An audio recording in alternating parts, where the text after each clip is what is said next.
Welcome back to Shipfaced, everybody. Today we'll be continuing the epic story of RMS Queen Elizabeth II. I want to thank everybody for your love and support watching the first episode. It's exciting to see that, and I can't wait to show you more. For this spectacular model of Queen Elizabeth II, and for other ship models, head to the Facebook model company Yester Toys via the link in my description.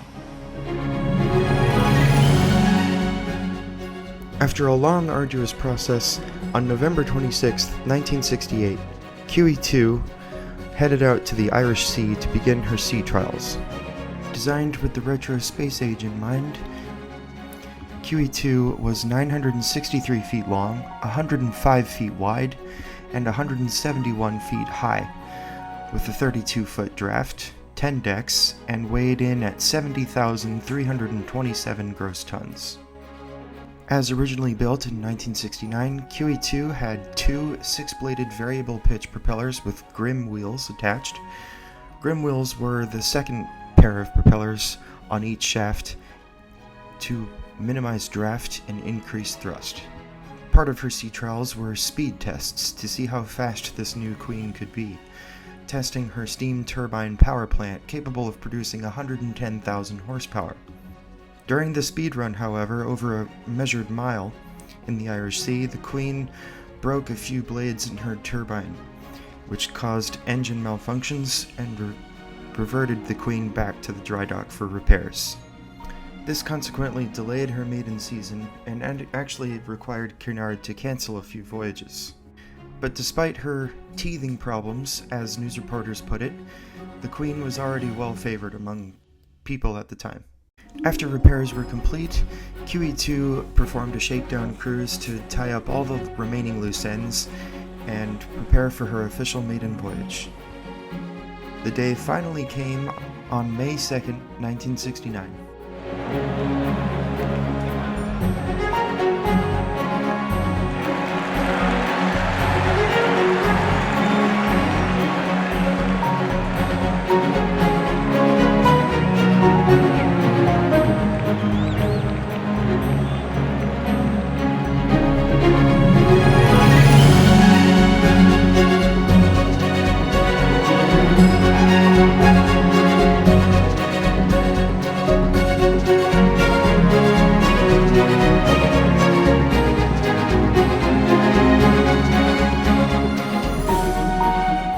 As you can tell from her retro interior spaces, Queen Elizabeth II was not only the pinnacle of 1960s luxury, but she was also looking to the future with her artistic design.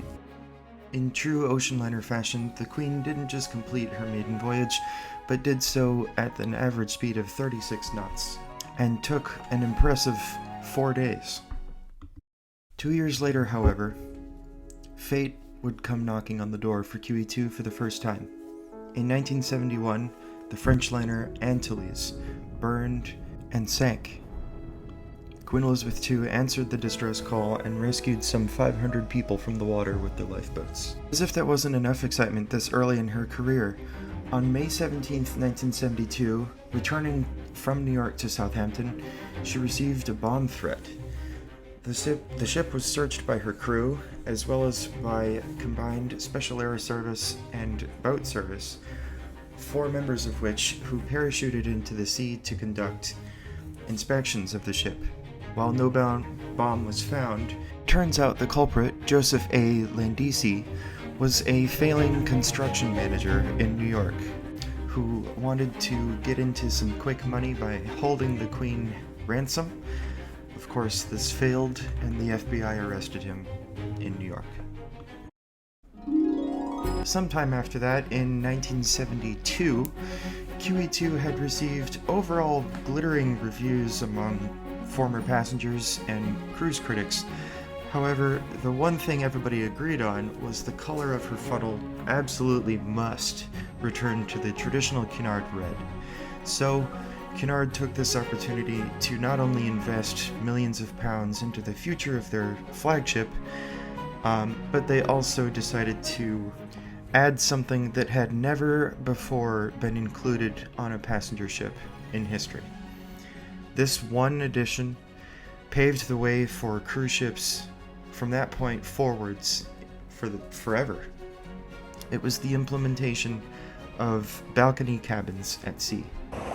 QE2 not only raised the bar, but set a new bar in the standards for cruising and comfort at sea by including the first and only balconies. She was a hero for the French ocean liner Antilles, and she survived a bomb threat.